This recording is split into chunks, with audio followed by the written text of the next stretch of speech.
رب اشرح لي صدري ويسر لي امري واحلل عقدة من لساني يفقهوا قولي. اللهم ربنا الهمنا رشدنا واعذنا من شرور انفسنا. اللهم ارحمنا بالقرآن العظيم. اللهم اجعله لنا اماما ونورا وهدى ورحمة.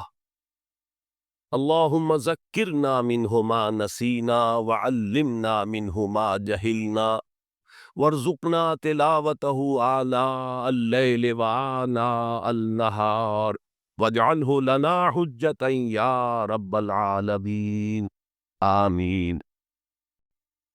آپ کو معلوم ہے کہ ماہ ربیع الاول کا آغاز ہو چکا ہے،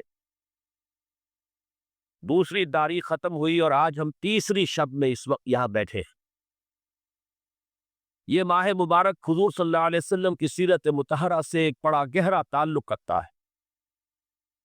حضور کی ولادت باسعادت بھی اسی ماہ مبارک میں ہوئی، اگرچہ تاریخ کے بارے میں اختلاف ہے۔ حضور کا انتقال بھی اس ماہ مبارک میں ہوا، اور وہ متفق علیہ تاریخ ہے 12 ربیع الاول اصل میں حضور کا یوم وفات، اور اکثر محققین کی رائے یہ ہے کہ آپ کا یوم ولادت جو ہے وہ 9 ربیع الاول۔ یہی وجہ ہے کہ مجھے یاد ہے کہ ہمارے بچپن میں اس دن کو جو لوگ کچھ تھوڑا بہت مناتے بھی تھے تو 12 وفات کے نام سے در حقیقت یہ نام یاد کیا جاتا تھا۔ حضور صلی اللہ علیہ وسلم کی وفات کا دن ہے، کچھ کھانا پکا کر کچھ غریبوں کو مساکین کو کھلانا، یہ در حقیقت چیز تھی کہ جو اب ہوتے ہوتے اس نے بہت ہی ایک دوسری صورت اختیار کر لی ہے۔ اب یہ ایک جشن بن گیا ہے اور ایک عید کا سا سما، بلکہ واقعہ یہ ہے کہ جو اصل دو عیدیں ہیں وہ کہیں پیچھے چلی گئی ہیں، اور یہ جو دو عیدیں ہم نے ایجاد کی ہیں، ایک عید میلاد النبی اور ایک عید استقلال، اگر ہم جائزہ لیں تو شاید یہ دو جو ہے یہ زیادہ فور گراؤنڈ میں آ چکی۔ لیکن یہ کہ جہاں تک آپ کی ولادت اور آپ کے وفات کا اس ماہ مبارک میں ہونا ہے وہ ثابت ہے۔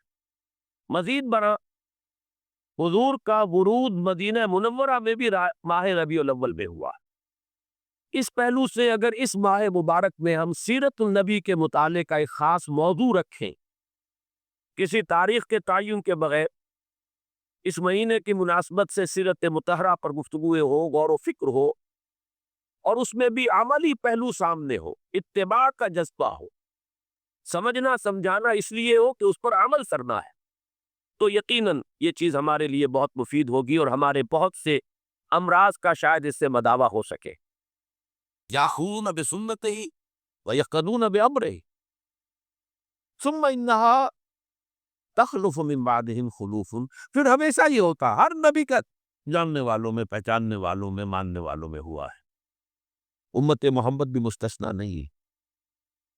یقولون ما لا یفعلون ویفعلون ما لا یؤمرون۔ یہاں نوٹ کیجئے کہ وہ کہتے وہ تھے جو کرتے نہیں تھے، کرتے وہ تھے جس کا حکم نہیں۔ عید میلاد النبی کیا حضور کا حکم ہے؟ کیا اس کا کوئی ثبوت صحابہ سے ہے؟ کیا ہم صحابہ کے مقابلے میں حضور سے زیادہ محبت کرتے ہیں؟ لیکن تھا کہ وہ اپنا مالا یؤمرون، جس کا حکم ہوا نہیں اس پر عمل ہو رہا۔ یہ ہے در حقیقت رسم پرستی، اور رسم کے اندر پھر اضافہ ہوتے چلا جاتا، اس پر ردے پر چڑھتے چلے جانا جو ہے، یہ دوسرا سبب ہے۔ اور اس کا ایک نتیجہ جو نکلتا ہے وہ اسی پر بات ختم کروں گا، اگرچہ ایک اور حدیث جو ہے اس موضوع پر بہت اہم ہے۔ نتیجہ کیا نکلتا ہے؟ جہاں بدعت آئے گی سنت رخصت ہو جائے گی۔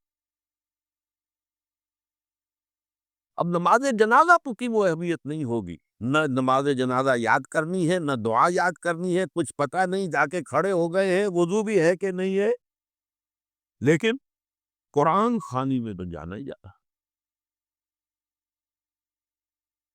یہ کیوں ہوتا؟ پڑھنا یہ کہ نماز کی اہمیت ہوتی، نماز جنازہ کی۔